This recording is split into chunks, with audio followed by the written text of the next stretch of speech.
प्रभु यीशु की स्तुति हो, प्रभु यीशु की महिमा हो, वो बढ़े और हम घटे, हमारे जीवन से उसे महिमा मिलो।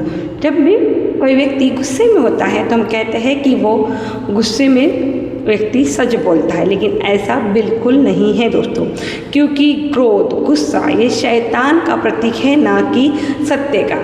और शैतान का सत्य से कोई लेना देना नहीं है।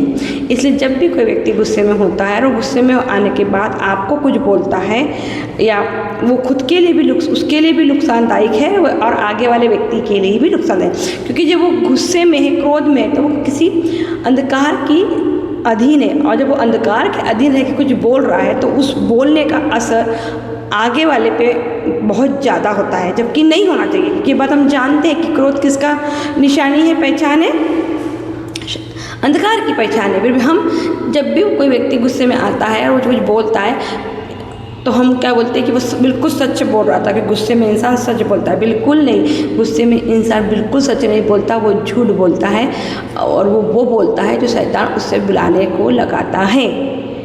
क्योंकि झूठ गुस्से का, क्रोध से, सत्य का क्रोध से कोई लेना देना नहीं है। इसलिए जब भी कोई भी व्यक्ति ऐसी परिस्थितियों में है तो वो अपने आपे में नहीं है। और ऐसा व्यक्ति का दो प्रकार का नुकसान है, सुनने वाले के लिए भी और बोलने वाले के लिए। कैसा? जैसे जो बोल रहा है, गुस्सा कर रहा है, वो व्यक्ति जब शांत हो जाता है तो वो तो आगे वाले व्यक्ति से जाके माफ़ी मांग लेता है, उसको रियलाइजेशन होता है कि मैंने गुस्से में, क्रोध में क्या क्या गलत काम किया है।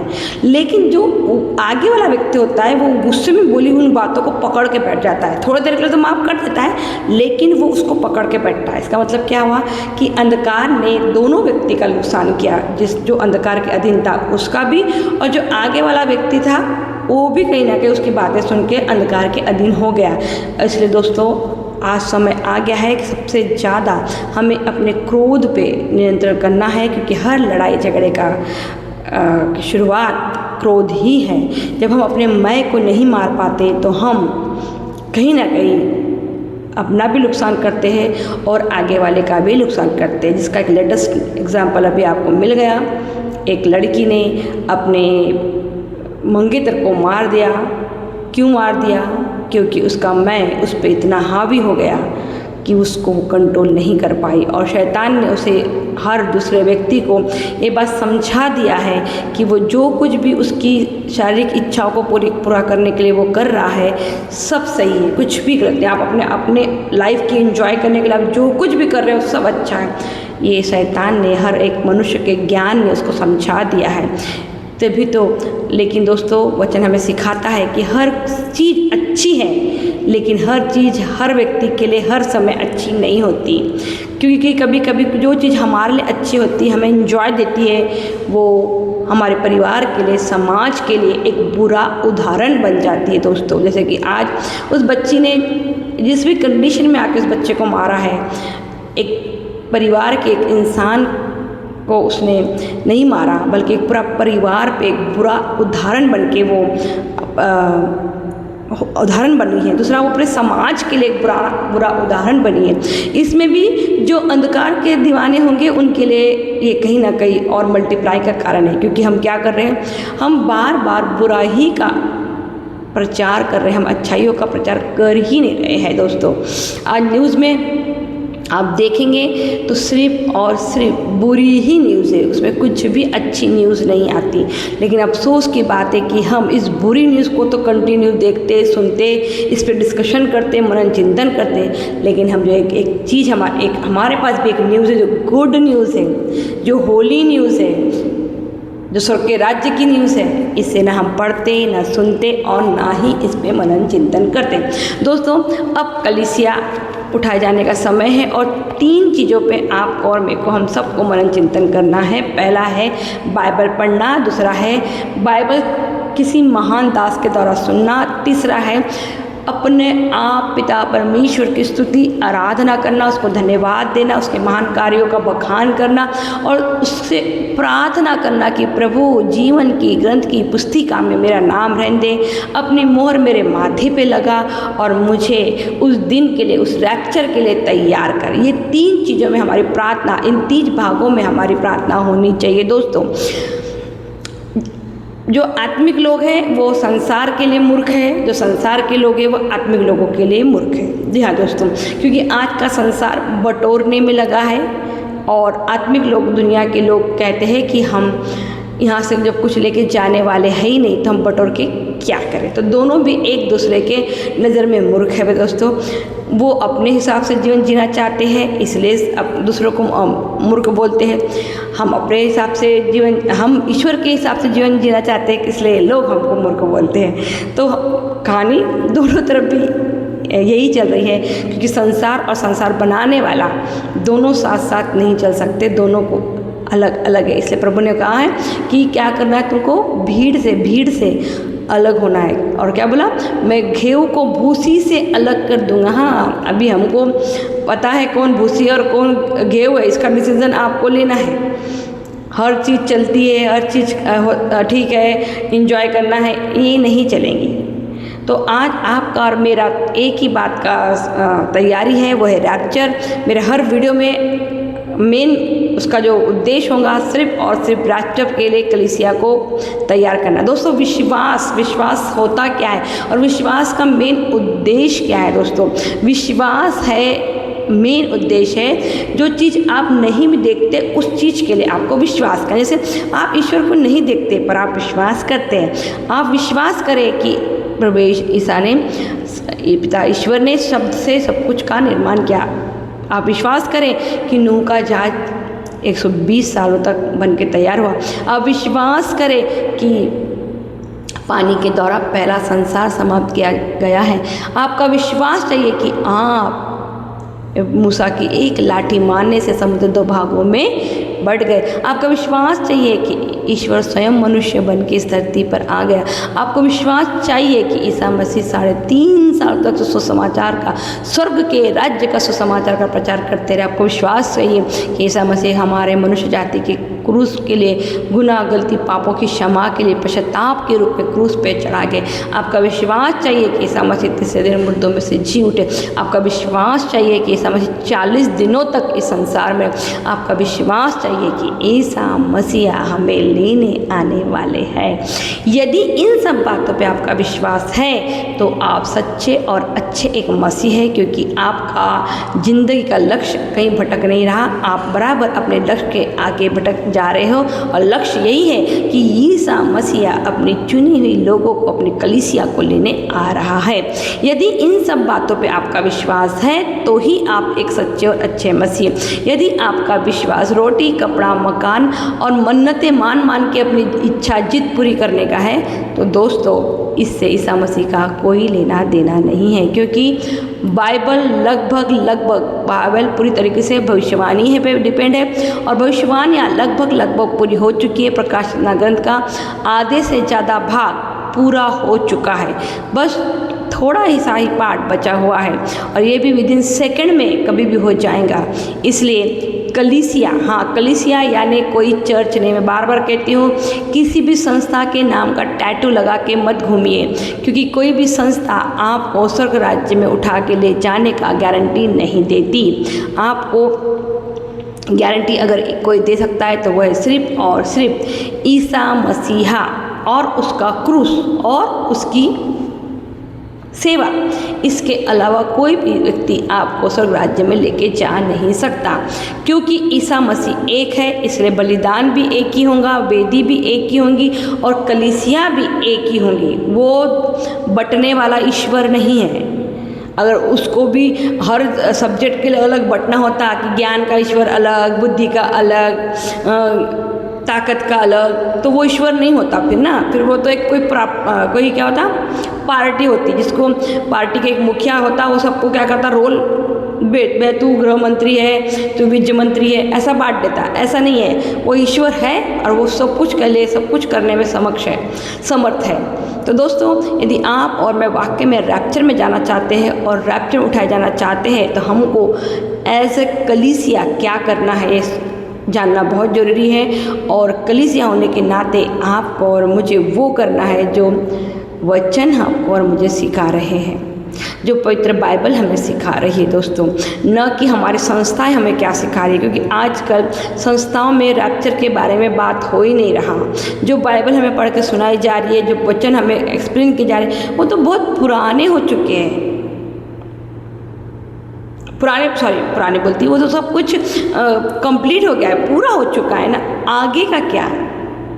आगे हमें कहाँ जाना है, हमें क्या करना है, हमें कैसे तैयारी करनी है, आगे आगे क्या होगा कलीसिया के साथ, कैसे अपना अन्य जातियों की कलीसिया और यहूदियों की कलीसिया का न्याय होगा, कैसे प्रभु काम करेंगे। हाँ दोस्तों, ये सब बातें प्रभु ने, ये सब बातें मन चिंतन होना चाहिए, क्योंकि ये सब बातें ऑलरेडी बाइबल में लिखी है। प्रकाशित वाक्य में लिखा है कि मूसा और एलिया फिर से एक बार आने वाले हैं। तो वो कहाँ आने वाले हैं? वो अन्य जातियों के पास नहीं आने वाले, वो यहूदियों के पास ही आएंगे। यहूदी उनको जानते थे, यहूदी उनको पहचानते थे। लेकिन हम पता नहीं भविष्यवाणी पढ़ते भी नहीं, देखते भी नहीं, उसके बारे में मनन चिंतन ही नहीं करते। बाइबल के पता नहीं कौन कौन से वचन पढ़ते रहते हैं और उसको अपने सुख सुविधाओं के हिसाब से अप्लाई करते जाते हैं। एक विश्वास है जिसको परिपूर्ण विश्वास कहा गया है। कहाँ ये परिपूर्ण विश्वास? परिपूर्ण विश्वास किस बात के लिए चाहिए? क्योंकि प्रभु ने कहा धनी व्यक्ति को कि तुम क्या करो, अपना सब कुछ बेच के फिर मेरा पीछा करो, तब तुम जाके परिपूर्ण हो जाओ। तो ये परिपूर्ण होने की परिभाषा क्या है? ये कौन सा विश्वास है जो हमें परिपूर्ण होने को कह रहा है? क्यों नहीं कलीसिया इस विश्वास के बारे में मन चिंतन करती?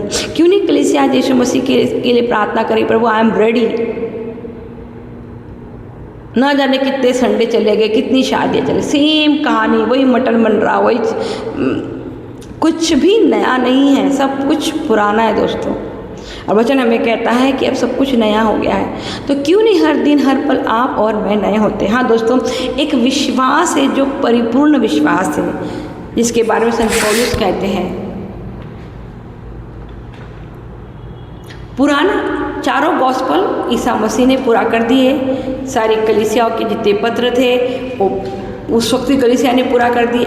आज अभी के लिए हमारे लिए क्या है? वो है सिर्फ और सिर्फ प्रकाशित वाक्य, जो आप और मैं पढ़ना भी नहीं चाहते, समझना भी नहीं चाहते, उसमें मन चिंतन भी नहीं करना चाहते। दोस्तों, एक बहुत सुंदर वचन है इब्रानी के नाम संत पौलुस का पत्र, अध्याय 10 पद संख्या 19। भाइयों, ईसा का रक्त हमें निर्भय होकर परम पावन मंदिर गर्भ में प्रवेश करने का आश्वासन देता है। ईसा मसीह का रक्त। लेकिन इस रक्त के बारे में ना तो कोई प्रार्थना में शब्द है, ना कहीं हमारे किसी हमारे जीवन में कहीं भी ईसा मसीह का रक्त का नाम हम लेते हैं। हम बोलते लोग बोलते प्रभु का रक्त बहुत ना पवित्र है, उसका अरे इसलिए तो लेना है, उसने तो दिया ही आपको अपना रक्त इसलिए है कि आपका उसका रक्त और आपका रक्त एक हो जाए। उसने क्या बोला कि मनुष्य के सिर में मानव पुत्र को सिर रखने को भी जगह नहीं। इसका क्या मतलब है कि मनुष्य के अंदर प्रभु अपने विचार रखना चाहता है। तो वो अपने विचार कब रखेगा? जब आपका और मेरा ईसा मसीह के रक्त में शुद्धिकरण होगा, हमारे विचार उसके समान होंगे। यदि आपके और मेरे विचार शुद्ध होंगे नहीं, तो प्रभु अपना सर हमारे सर में आके कैसा रखेगा?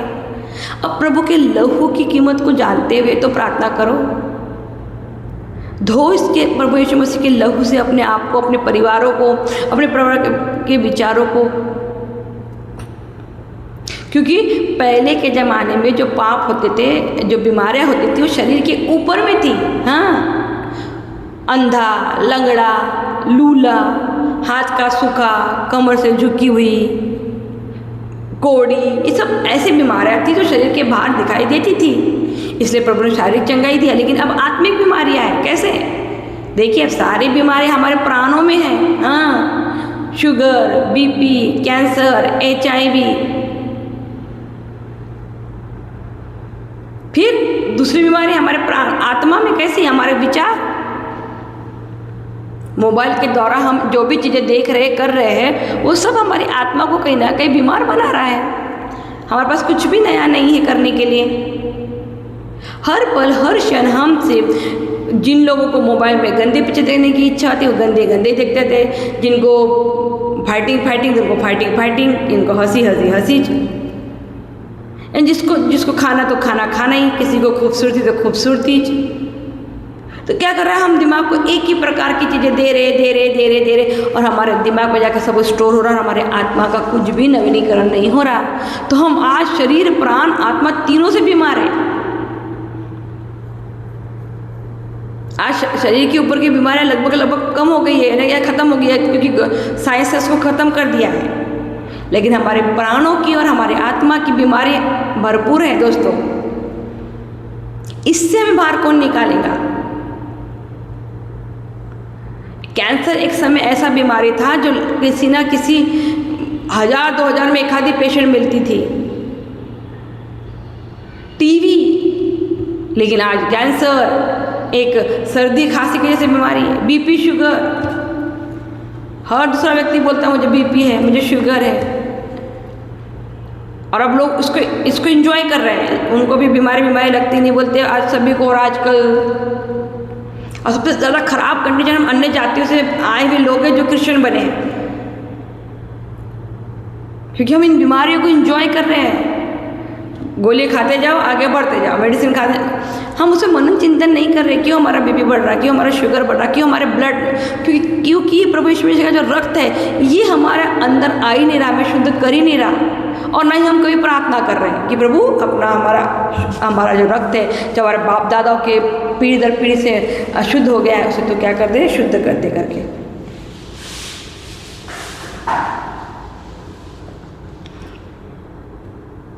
ईसा मसीह का रक्त हमें, क्योंकि ईसा मसीह का रक्त हमें क्या करता है, निर्भय होके महिमा में मंदिर के, परम पावन मंदिर के गर्भ में, यानी कि पिता के सामने उपस्थित होने के योग्य बनाता है। कौन? ईसा मसीह का रक्त। तो अब बताइए कितने मसीह लोग जब प्रार्थना करते हैं तो प्रभु यीशु मसीह के रक्त से अपने आप को शुद्ध करते हैं, या उस पवित्र क्रूस पे कहते हैं प्रभु मैं अपने हर बुरा विचार, हर बुरी कल्पनाएं, हर बुरी आदतें इस क्रूस पे अर्पित करता हूँ ताकि मैं यीशु मसीह के लहू के द्वारा शुद्ध हो जाऊँ। ऐसी प्रार्थना कोई करता है क्या? प्रभु मुझे चंगाई दे दे, चंगाई दे दे, प्रभु तेरे कोड़े खाने से मैं चंगे, ये वचन डायलॉग के बारे में बोलता है। ये उनके लिए था, हमारे लिए नहीं है। हमारे लिए क्या है? परिपूर्ण होना, यीशु का रक्त, क्योंकि हम अन्य जाति से आए दोस्तों, वो यहूदी है, उनके रक्त में ऑलरेडी प्रभु ने उनको ब्लेस्ड किया हुआ है। वो इब्राहिम, इसहाक, याकूब की वंशावली, हम अन्य जाति से आए हुए और हमारा रक्त डिफेक्टिव है। क्यों? क्योंकि हमारे बाप दादाओं ने पीढ़ी दर पीढ़ी मूर्ति पूजा की, व्यभिचार किए हैं। ये हमारा रक्त की शुद्धिकरण है, तो वो तो हो ही नहीं रहा। दूसरा क्या बोल रहा? उन्होंने हमारे लिए एक नवीन तथा जीवंत मार्ग खोल दिया जो उसके शरीर रूपी पर्दे से होकर जाता है। हाँ, एक नवीन पर्दा है जो ईसा मसीह के शरीर से होकर जाता है। तो जब तक आप और मैं ईसा मसीह के शरीर के अंदर से जाने, तो जब तक हम शुद्ध नहीं होंगे उसके शरीर के नामे उस पर्दे से अंदर होकर पिता के पास कैसे जाएंगे दोस्तों? क्योंकि अब तक हमने उसके लहू की तो कोई वैल्यू की ही नहीं है। वो जो रक्त उसने क्रूस पे बहाया है उसको तो हमने एकदम हल्के में ले लिया है। पाप करते जाते, परम प्रसाद खाते जाते, झूठ बोलते जाते, पाप स्वीकार करते जाते, परम प्रसाद खाते जाते। झूठ बोलने से पहले भी जानते हैं कि झूठ बोल रहे हैं, पाप करने से पहले जानते हैं तो भी पाप करते जा रहे। ऐसे पाप के लिए क्षमा कहाँ दिया प्रभु ने? अनजाने में की गई गलती के लिए माफ़ी है। हम जानते हैं आगे जो चीज़ हम कर रहे हैं वो गलत है, उसके बावजूद भी हम वो चीज़ कर रहे हैं। इसका मतलब सिर्फ बाकियों के लिए मुझे नहीं पता, पर जो लोग कहते हैं हम मसीह है लेकिन वो करते जा रहे हैं, तो उनको प्रभु यीशु मसीह ने कहा, पवित्र बाइबल में लिखा हुआ है कि तुम जानबूझ के सारी गलतियाँ करते जाओ और मैं तुम्हें क्षमा करते जाऊँगा। और कोई रोकता भी नहीं पाप करने से, परिवार के लोग भी रोकते नहीं, बोलते क्या करेंगे, हो जा रहा पाप तो हो जाने दो।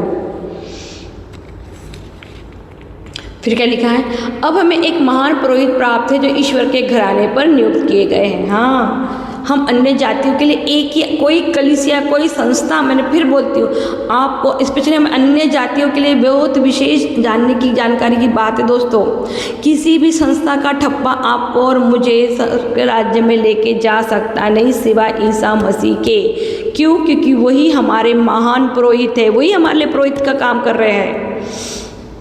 और उसके रक्त में ही हमको शुद्धिकरण करना पड़ेगा। उसी के शरीर से होके हमको ईश्वर पिता के पास जाना पड़ेगा, उसी के द्वारा हमको जाना पड़ेगा। बाकी हमारे लिए कोई दूसरी आशा है ही नहीं, क्योंकि परिपूर्ण विश्वास है। यही हमारा विश्वास है। क्या है? हम परिपूर्ण विश्वास के साथ ईश्वर के पास चले। ये क्या है परिपूर्ण विश्वास? ये है पूर्ण विश्वास कि हम ईसा मसीह के पवित्र लहू से क्या हो गए हैं? धुल चुके हैं। हम उसके शरीर के द्वारा, उसका शरीर नाम का जो पर्दा है उसके द्वारा हम ईश्वर के पास जाएंगे। वही हमारा महापुरोहित है। यही हमारा परिपूर्ण विश्वास होना चाहिए। फिर क्या है? इसलिए हमें अपने हृदय को पाप के दोष से मुक्त कर अपने शरीर को स्वच्छ जल से धोकर निष्कपट हृदय से तथा परिपूर्ण विश्वास के साथ ईश्वर के पास चले। क्या क्या करना है? हमें अपने हृदय के पाप को दोष से मुक्त करना है। तो हृदय के पाप, हृदय में क्या रहता है? रक्त रहता है। वो रक्त को आप कैसे शुद्ध करोगे दोस्तों? एंटीबायोटिक खा के करोगे क्या? बाईपास हार्ट सर्जरी करके करोगे क्या? उस रक्त को, उस हार्ट को शुद्ध करने के लिए आपको यीशु मसीहा का वो रक्त चाहिए जो निर्दोष है, पवित्र है। इस लहू को आपके घर के प्रार्थनाओं में लाइए तो सही, ताकि आपके विचार बदले, आपकी सोच। बोलते अब कुछ नहीं हो सकता, वैसे भी सच बोलते अब कुछ नहीं हो सकता, क्योंकि समय बहुत आगे आ चुका है। हम वो कलीसिया है जो अंत के समय के हम लोग हैं। देखिए हर जगह भूकंप, हर जगह बाढ़, आग और धुआं, मिसाल से धुआं। ये वो आप प्रकाश वाक्य में पढ़िए, एक घोड़ा है जिसके मुंह से क्या निकल रही? आग, धुआं और गंधरस। ये 3 प्रकार की क्या है? विपत्तियां हैं। तो संसार पे लाएंगी। क्यों लाई जाएंगी? क्योंकि प्रभु 1 तिहाई लोगों का क्या करेगा? नाश करेगा। ये वो समय आ गया है। कब कौन सी गाज किस पे गिरेंगी पता नहीं। वो घोड़ा आ गया है जिसके मुंह से क्या निकल रहा है?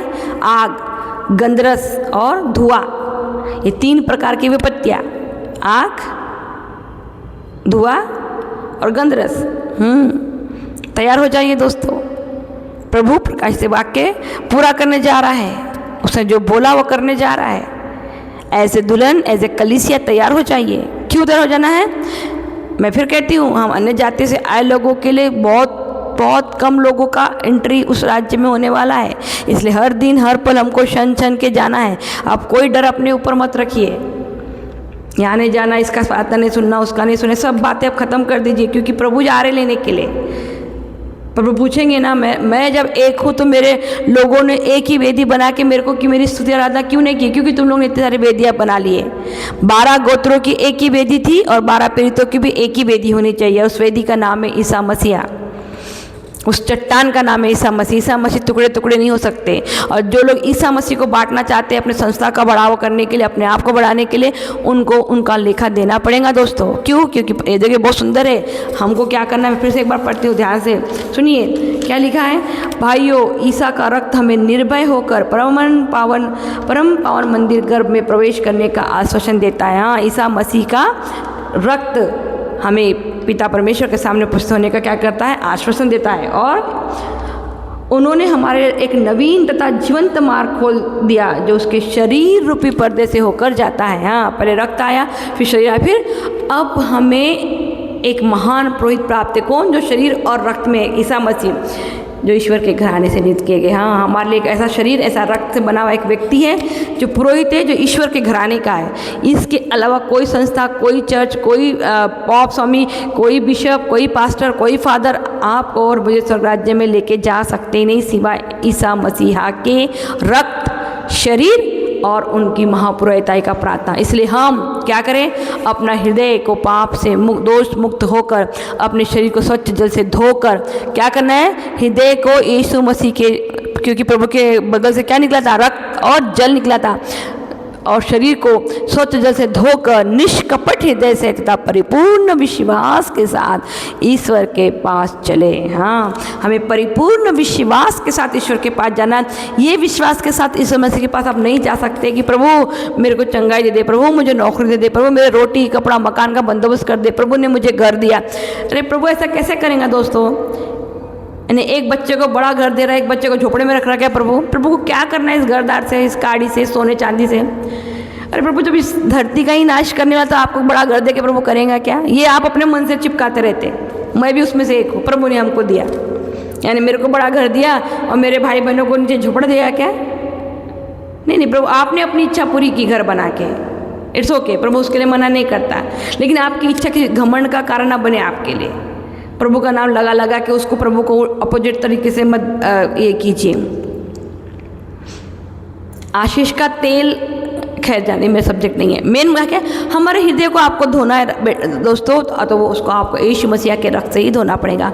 आपको अपने शरीर को भी शुद्ध करना है शुद्ध जल से, तो वो भी ईसा मसीह का भाले से निकला हुआ जल ही धोएगा आपको। और तब जाके आप क्या होंगे कि निर्मय हृदय से, क्या होगा, एक निष्कपट हृदय से तथा परिपूर्ण विश्वास से हम कहाँ जाएंगे? उस राज्य में प्रवेश करेंगे जिसके देने की वाचा प्रभु ने आप और मुझे किया है, प्रॉमिस किया है। दोस्तों जाग जाइए, धरती हिलने वाली है, बहुत जल्दी हिलने। ऑलरेडी भूकंप आ रहे हैं। जितने भूकंप अभी इन 10 सालों में कंटिन्यू आए हैं, वैसे भूकंप इसके पहले कभी नहीं आए हैं। इतनी लगातार भूकंप आ रहे हैं और इसकी रफ्तार भी अब ज़्यादा हो जा रही है। जितनी आग पहले लगती है उतनी ज़्यादा आग हर साल लगती है। बाढ़ का प्रकोप बढ़ चुका है। इस बात की गर्मी ने हमको इस प्रमाण दे दिया कि सूरज क्या करेगा? आग उगलेगा। इस बात की गर्मी ने हमें बता दिया है कि सूरज आग उगला है। 45, 47, 48 तक पारा चला गया है दोस्तों। ये धरती के स्तर को छूने वाला पारा है। तो जरा सोचिए, अगर थोड़ा और ऊपर जिन्होंने अपने अपने घर बनाए हैं, उनके घरों का क्या टेम्परेचर गया। जो सूरज, जिनके घर सूरज के ज़्यादा करीब है, वो धरती से समझ जाए दोस्तों। ये सारी निशानियाँ सिर्फ पिता परमेश्वर ने आपको और मुझे इसलिए दी है कि मेरा आगमन बहुत निकट है। इसलिए अपने आप को तैयार कर, काय से? शरीर, प्राण और आत्मा से। क्योंकि हमारा शरीर, प्राण, आत्मा आज तीनों के तीनों बीमारी है। शरीर में भी बीमारी है, आत्मा में भी बीमारी है और हमारे प्राणों में भी बीमारी है। इन तीनों के शुद्धिकरण के लिए एक ही रास्ता है, वो है ईसा मसीह का पवित्र लहू। उसी लहू से आपको और मुझे शुद्धिकरण, मेरा हृदय शुद्ध किया जाएगा। प्रभु का ही पवित्र जल है जिसके द्वारा हम क्या होंगे? शुद्ध होंगे। हमारा शरीर शुद्ध होगा और तब जाके हमारा शरीर, हमारा प्राण और हमारा आत्मा पुत्र के द्वारा, क्योंकि क्या लिखा है? ईसा मसीह के शरीर रूपी पर्दे के द्वारा पिता परमेश्वर के पास पहुंचेगा। मेरा उद्देश्य इन वीडियो का एक ही है दोस्तों कि आप और मैं उस परम पवित्र मंदिर कर्म में, यानी कि पिता परमेश्वर के सामने पहुँचे। और वो इतना आसान बात नहीं है, इज़ वेरी डिफ़िकल्ट है। क्योंकि 3 चीज़ करनी है। पहला, हमें ईसा मसीह को जीना है अपने स्वभाव में, अपने रोज़ के जीवन में। दूसरा, हमें रोज़ का क्रूस उठाना है। और तीसरा क्या करना है? हमें सेवा करनी है दोस्तों। और मैंने पहले जैसा पिछले वीडियो में बताया, प्रेम करना तो बहुत आसान है। I love you mummy, I love you papa, I love you, I love you, I love you. लेकिन जब इस प्रेम के द्वारा जो जिम्मेदारी आती है, सेवा की भावना, जो सेवा करने की जो जिम्मेदारी, उसमें यहाँ हम हार जाते हैं दोस्तों। तो जैसा ईसा मसीह ने हमसे प्रेम किया, उसे जैसा उसने हमारे लिए सेवा की, वैसी क्वालिटी हमारे अंदर होना चाहिए। ये सारी चीज़ें सिर्फ पढ़ के बाइबल में रखने के लिए प्रभु ने नहीं दी, इसे आपको अप्लाई करने का समय है ये। तभी तो आप भी उस राज्य के अधिकारी होंगे जिस राज्य में आज ईसा मसीह है। दोस्तों, मैं विनती और प्रार्थना करती हूँ, अपने जीवन में 3 चीज़ों को महत्व दे दीजिए। पहला, बाइबल रीडिंग करना। दूसरा, किसी न किसी महान दास को जरूर सुनिए। तीसरे, अपने आप प्रभु पिता परमेश्वर, पुत्र परमेश्वर और पवित्र आत्मा परमेश्वर से प्रार्थना करना सीखिए। उनके साथ समय बिताइए। जो भी आपके मन में उनके लिए है, वो श्रद्धा, प्यार, उसे आप प्रकट कीजिए दोस्तों। इसके पहले कि वीडियो को समाप्त करूं, मेरा रिक्वेस्ट है दोस्तों, इन वीडियो को बहुतायत में शेयर कीजिए दोस्तों। मेरा मकसद एक ही है कि मैं, जो अंधकार में लोग हैं, जिन्हें लगता है कि रोटी कपड़ा मकान तक ही मस्जिद नामा टिका हुआ है, वो यहाँ से आगे जाए और उस पवित्र नगरी के बारे में सोचे जो प्रभु ईसा मसीह के नाम पर कलीसिया को दी जाने वाली है, उसमें से अन्य जाति की जो कलीसिया है उनके लिए वहाँ जाना एक बहुत ही डिफ़िकल्ट कार्य है दोस्तों। इसलिए आपको और मुझे हर दिन हर क्षण फूंक फूंक के रखना पड़ेगा। हे मेरे पिता, मैं आपको धन्यवाद देती हूँ सब बातों के लिए। धन्यवाद प्रभु जी पवित्र बाइबल के लिए, जिसके द्वारा आपने अपनी हर एक इच्छा हम पे प्रकट की और बता दिया कि आप आगे दिनों में क्या करने वाले हो। धन्यवाद प्रभु जी तेरे उन महान सभी दासों के लिए जो पूरी ईमानदारी के साथ तेरे स्वर के सुसमाचार का प्रचार कर रहे हैं, जो तेरी कलीसिया को रैप्चर के लिए खड़ा कर रहे हैं प्रभु जी। हाँ प्रभु जी, जब तूने इजराइलियों को मारने के लिए अपना हाथ उठाया तो मूसा ने कहा, प्रभु तो ऐसा मत करना, अगर तू ऐसा करेगा तो तू मेरा जीवन के ग्रंथ की पुस्तक से नाम निकाल दे रहा है। प्रभु हमें आज ऐसे ही फादरों की, ऐसे ही पास्टरों के, ऐसे प्रवक्ता की आवश्यकता है प्रभु, जो अपनी कलीसिया को बचाने के लिए अपने प्राणों की आहुति देने को भी तैयार हो जाए। प्रभु हमारी मदद कर, सहायता कर। हम चुनी हुई भेड़ों को प्रभु जी अपने सम्मुख अपने निकट लाने के लिए ऐसे चरवाहे को भेज प्रभु जी, जो हमें उस राज्य के लिए, अनंत जीवन के लिए तैयार करे। मुक्तिदाता उद्धारकर्ता यीशु मसीहा के नाम में आमीन।